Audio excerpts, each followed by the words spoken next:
Hello दोस्तों, स्वागत है आपका अपना सच्चा ज्ञान चैनल में। आज मैं लेकर आया हूँ आपके लिए एक नई कहानी जो कि आपको सिखाती है कि कभी भी जीवन में दूसरों के लिए किया हुआ त्याग व्यर्थ नहीं जाता है।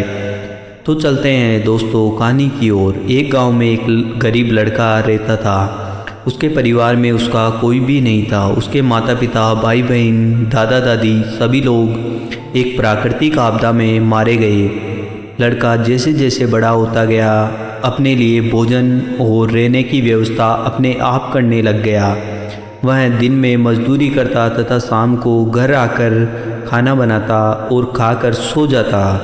इसी तरह उसका जीवन चल रहा था। एक दिन की बात है कि जब लड़का खाना बनाकर कपड़े बदलने के लिए जाता है तो पीछे से एक रोटी बिल्ली चुरा कर ले जाती है। दूसरे दिन भी वह रोटी बनाता है और उस दिन भी बिल्ली आती है और रोटी चुरा कर ले जाती है। तीसरे दिन भी यही होता है। चौथे दिन लड़का सोचता है कि मेरी रोटी कौन चुराता है। लड़का खाना बनाकर छुप जाता है और देखता है कि एक बिल्ली आती है और रोटी चुराकर ले जाने वाली ही होती है कि लड़का बिल्ली को पकड़ लेता है।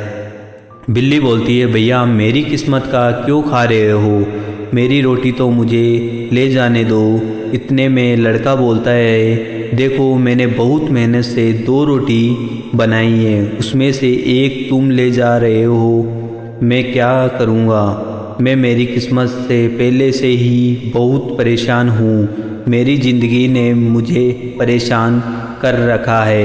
इतने में बिल्ली जवाब देती है कि तुम्हारे सभी प्रश्नों का जवाब तुम्हें भगवान बुद्ध से मिलेंगे। उनके पास जाओ, वो तुम्हें बताएंगे कि तुम्हें क्या करना चाहिए। लड़के ने बिल्ली की बात मान ली और भगवान बुद्ध से मिलने के लिए घर से निकल गया। रास्ते में जाते हुए शाम हो गई।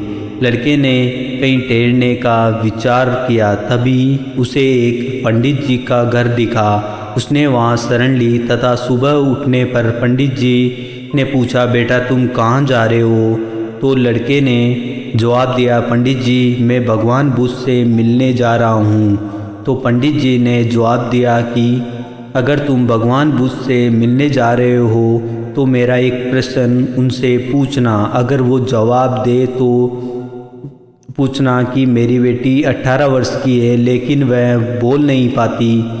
उनसे पूछना कि वह कब और कैसे बोलेगी। लड़के ने कहा जरूर, और लड़का आगे चला जाता है। आगे रास्ता और भी कठिन था। जैसे ही लड़का आगे गया, आगे एक बहुत बड़ा पहाड़ था। लड़के ने सोचा अगर मैं इस पहाड़ को पार करूंगा तो मुझे काफ़ी समय लग जाएगा। तभी वहाँ एक जादूगर दिखता है जो कि वहाँ तपस्या कर रहा था। वह जादूगर के पास जाता है और बोलता है कि मुझे भगवान बुद्ध से मिलने जाना है, रास्ता बहुत कठिन है, मुझे रास्ता पार कराने में मदद करे।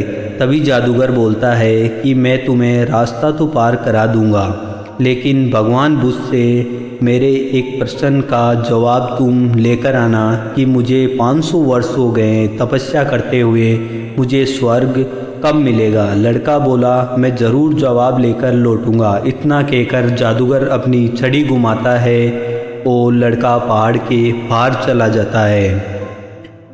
आगे बढ़ने पर एक बहुत लंबी नदी आ जाती है। लड़का सोचता है अब मैं ये नदी कैसे पार करूँगा। तभी उसे वहाँ एक कछुआ दिखता है और लड़का कछुए से जाकर बोलता है कि मुझे नदी पार करा दीजिए, मुझे भगवान बुद्ध से मिलना है।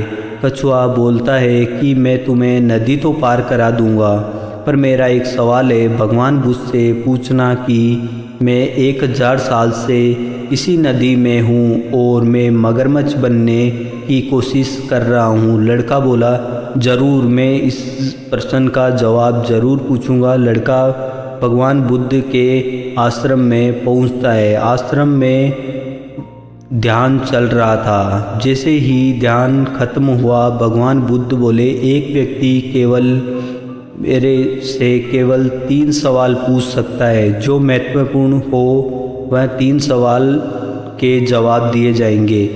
अब लड़का सोचने लगा कि मेरे पास तो 4 सवाल है, एक मेरा और 3 जो रास्ते में मुझे मिले। लड़का वापस से सोचता है कि चारों में से किसका सवाल ज़रूरी है।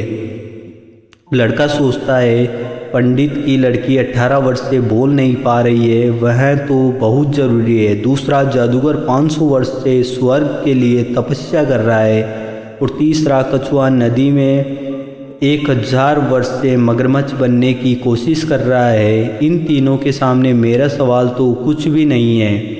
मैं थोड़ी और मेहनत करूंगा और सफल हो जाऊंगा। यह इन 3 की समस्या बहुत बड़ी है, इनके जीवन में बदलाव आना जरूरी है। लड़के ने भगवान बुद्ध से तीनों सवाल किए। भगवान बुद्ध ने जवाब दिया कि पंडित की लड़की की शादी होगी, उसी दिन से वह बोलने लगेगी। दूसरे प्रश्न का जवाब दिया, जिस दिन जादूगर अपनी छड़ी छोड़ देगा वह स्वर्ग चला जाएगा। तीसरे प्रश्न का जवाब दिया कि जिस दिन कछुआ अपना कवच उतार देगा उसी दिन वह मगरमच्छ बन जाएगा। लड़का भगवान बुद्ध को प्रणाम करता है और वापस चल पड़ता है। लड़का जैसे ही नदी किनारे पहुंचता है, कछुआ मिलता है। कछुए को बोलता है कि तुम जैसे ही अपना कवच उतार दोगे तुम मगरमच्छ बन जाओगे। कछुए ने जैसे ही अपना कवच उतारा, उसके कवच से हीरे मोती बिखर गए। कछुआ बोला, मैं इनका क्या करूँगा, ये तुम ले लो। और कछुआ कवच उतारते ही मगरमच्छ बन जाता है। आगे चलने पर लड़के को जादूगर मिलता है। लड़का बोलता है कि तुम अपनी जादू की छड़ को जब भी छोड़ दोगे तुम स्वर्ग चले जाओगे। जादूगर बोलता है कि मैं छड़ का क्या करूँगा, यह तुम रख लो। जैसे ही जादूगर छड़ छोड़ता है वह स्वर्ग को चला जाता है। लड़का आगे जाकर पंडित जी से मिलता है और बोलता है, पंडित जी आपके प्रश्न का जवाब मिल गया। जैसे ही आपकी लड़की का विवाह होगा उसके बाद वह बोलने लगेगी। तभी पंडित जी बोलते हैं कि तुमसे बढ़िया लड़का इसके लिए कौन होगा। लड़की एवं लड़के ने आपस में एक दूसरे को देखा एवं दोनों की शादी करा दी गई। जैसे ही शादी हुई लड़की बोलने लगी। लड़के के पास अब हीरे मोती आ गए थे, वह अमीर हो गया था एवं जादूगर की छड़ मिल गई जिससे वह ताकतवर हो गया और लड़के की शादी हो गई। लड़के का जीवन अब खुशहाल हो गया। उसे जीवन में कोई भी परेशानी नहीं रही क्योंकि लड़के ने अपने सवाल का त्याग कर दिया था। दोस्तों, इस कहानी से हमें यह शिक्षा मिलती है कि जो व्यक्ति अपने ही हितों को त्याग कर दूसरे के हितों की रक्षा करता है उसे जीवन में हमेशा सफलता मिलती है। तो कैसी लगी दोस्तों आपको ये कहानी? अगर कहानी अच्छी लगी हो तो अपना सच्चा ज्ञान चैनल को लाइक और सब्सक्राइब ज़रूर करें। धन्यवाद दोस्तों।